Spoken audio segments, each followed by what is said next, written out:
Welcome to this session. Today we will be talking about the next approach in the perspectives of human geography. That's the humanistic approach. We have already covered one of the recent approaches, that's the welfare approach in the previous class. Now humanistic approach, as the name suggests, focuses on human beings. It considers human beings as the central agency or at the central position of the geographical system. So the main focus for this class includes four elements. First is the awareness of human. The next is human acts as an agency or a mediator, I could say. The third talks about the consciousness of human beings and the creativity level of the human beings. So these four have become the focus area for the origin of the theory which talks about humanistic approach. In a very simple term, if I try to explain this approach, I can say human beings are not considered as dots or statistical numbers as they are done in the case of quantitative approach. Rather, they are considered as a person who can reason or who has a wish. That means human beings have a behavior, and this behavior is dynamic in nature. That means it keeps on changing from time to time and place to place. A person can like something today but dislike the same thing tomorrow. So I can say the nature of human beings is dynamic, and this dynamic nature is taken into account when we talk about humanistic approach. As I am trying to explain here, human beings are not considered as dots or statistical numbers. I can clearly say it was developed against the quantitative revolution that took place and the geometric determinism. We will be covering determinism and possibilism in a separate session where we will be talking about these two theories. So we can say human beings act as a central position in all the concepts of humanistic approach. And what are the characteristics? There are few basic characteristics that I have tried to explain. There is a constant interaction of human being and environment. So this is human being and this should be considered as environment, or I can say human being as a part of environment, and there is a constant interaction between the two. Besides constant interaction, there is a kind of transformation that takes place, and that is continuous in nature. There are unchanging life events that occur, and these life events form the basis for the humanistic approach. The aim is to identify the response to a stimuli by any individual. So for example, if a dog comes barking, what would be the response of the person who is close to the dog and another person who is far away? So what we are trying to understand is the response to this stimuli by both persons A and B and the behavior of person A and B. So that is a kind of very small example that I could put up to help you understand the meaning of how we deal with the humanistic approach. But in reality, there are broad parameters that we try to consider. We will be covering those when we talk about the three different approaches that we cover under humanistic geography. So our aim is to connect the existing knowledge to our experience and education. So that's another thing. Under humanistic approach, what is done is you have a set of knowledge, and that knowledge you are trying to relate it to your education and your level of experience that you have already gained.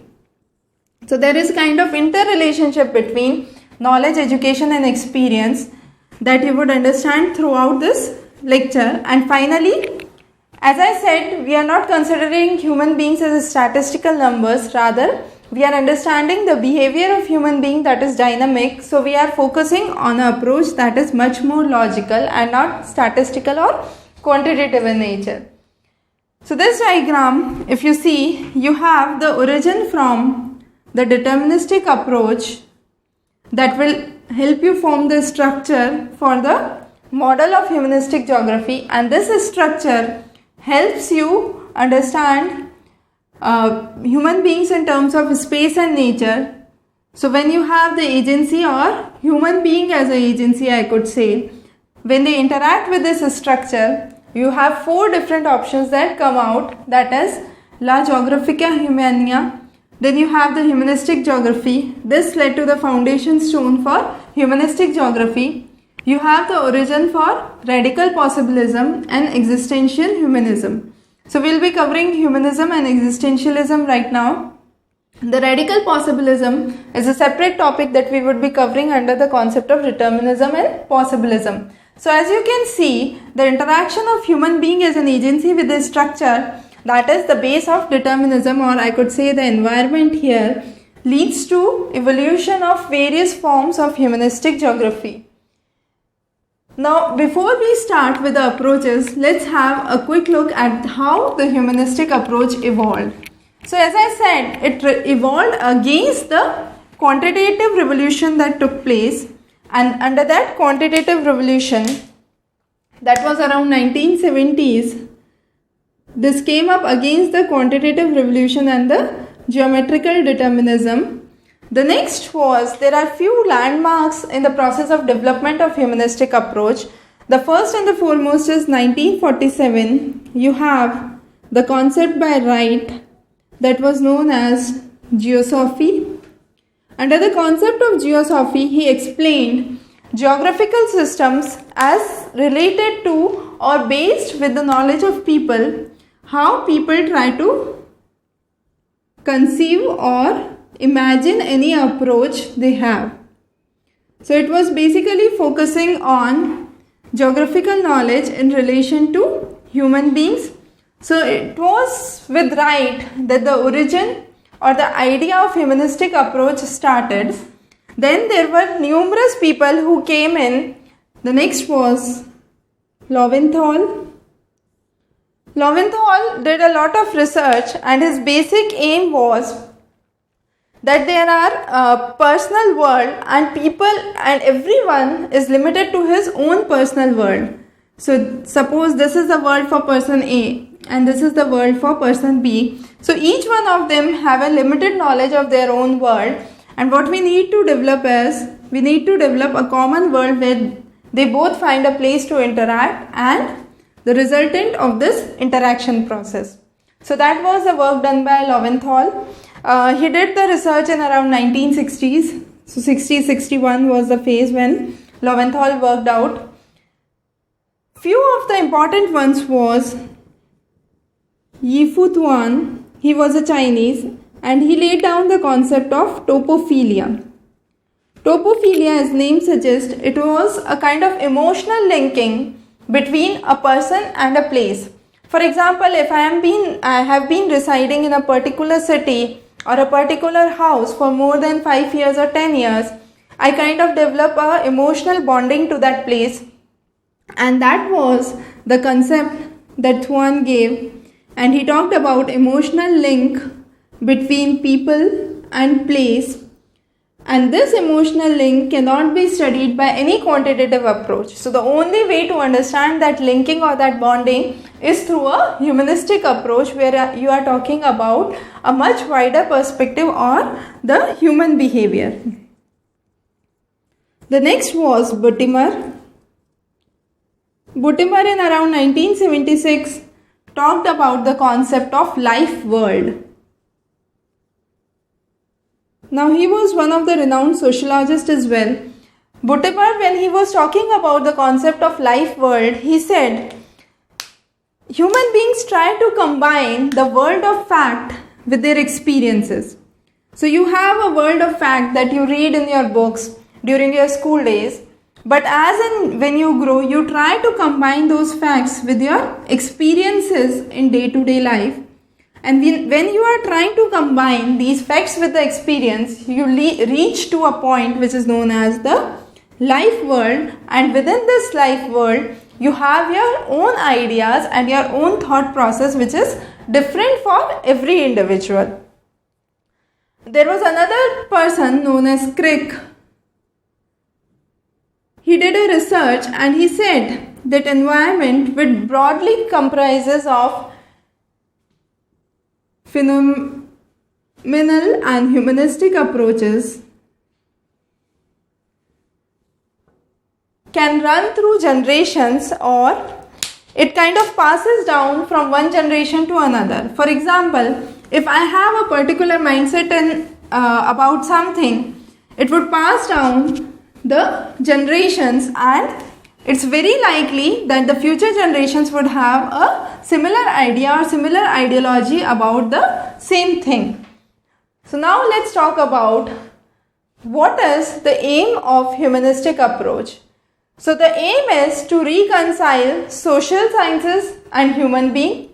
So when we talk about humanistic geography, we are talking much beyond the concept of geography. We are talking about sociology, we are talking about anthropology, and it's a kind of interaction of many branches of social sciences. It kind of created in the wisdom in the world of geographical research, whereby till now the geographical research was confined to either physical geography or a general human geography, and the element of behavior or the dynamic nature was not included. So considering man as an agency and including a dynamic behavior of man was one of the foremost ideas of humanistic approach. Based on the dynamic nature, it was trying to provide objectivity, materialism and idealism to the content, and it considered man or human being as the core or the center of any research, and it focused on their experiences along with the knowledge they have. So there were three basic approaches that were discussed: idealism, humanism and existentialism, that we have seen in the diagram before. Now let's talk about these one by one. The approach of idealism, I could simply say, is a kind of restructuring or rethinking. Now, how do I rethink? I have studied geography independently. I have studied history independently. Now, under idealism, what the aim is to synthesize the knowledge, not to let both the knowledge remain independent, rather than leaving them independently. The aim is to unite them and synthesize them. So I can talk about history in geographical perspective. I can talk about geography in terms of history or the evolution of the field, as we did recently in the evolution of humanistic approach. So we were talking about the history, how humanistic approach evolved.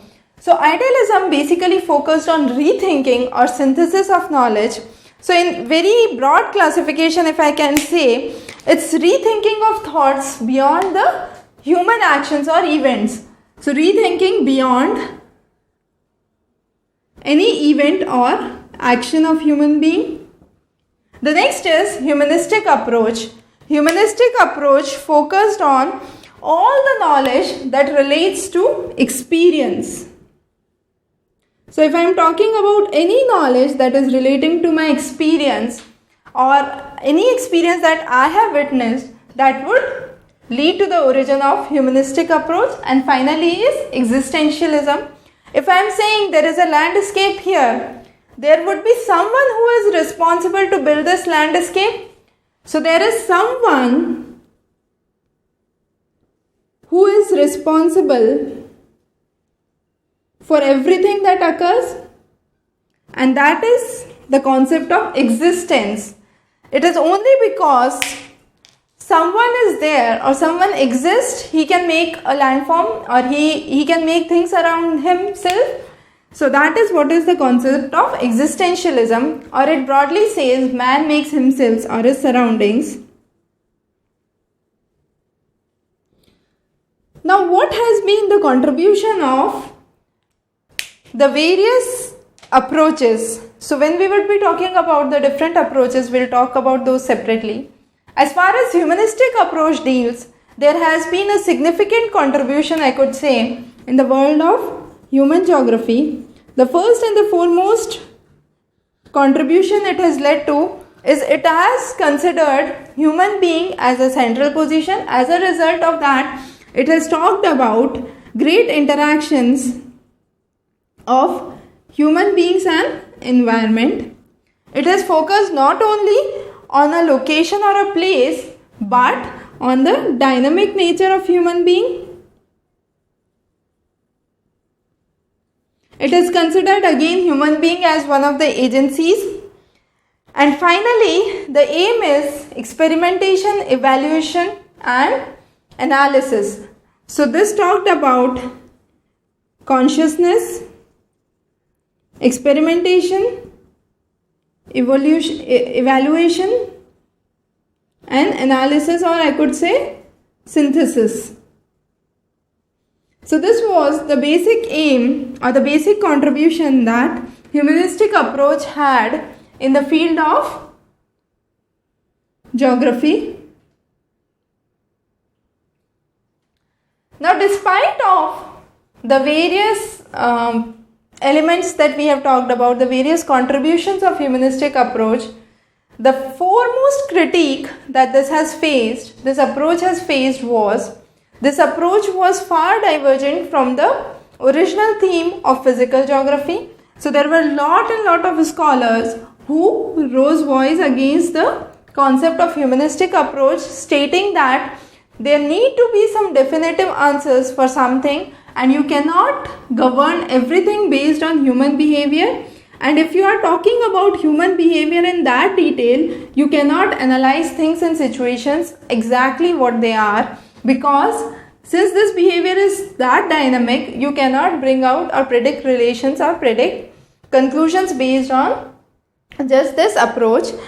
And finally, it was considered as a less important element in terms of geography. When we are talking about geography in a wider perspective, humanistic geography was considered as a kind of very small element in the perspective of human geography. Later on, as we have talked about, after humanistic geography, there was an evolution for welfare approach where they talked about social justice and the concept of equality. We would be talking about radical approaches, possibilism and determinism, and finally system analysis in human geography in the further lessons. You can subscribe to ExamRace channel for any further updates. Till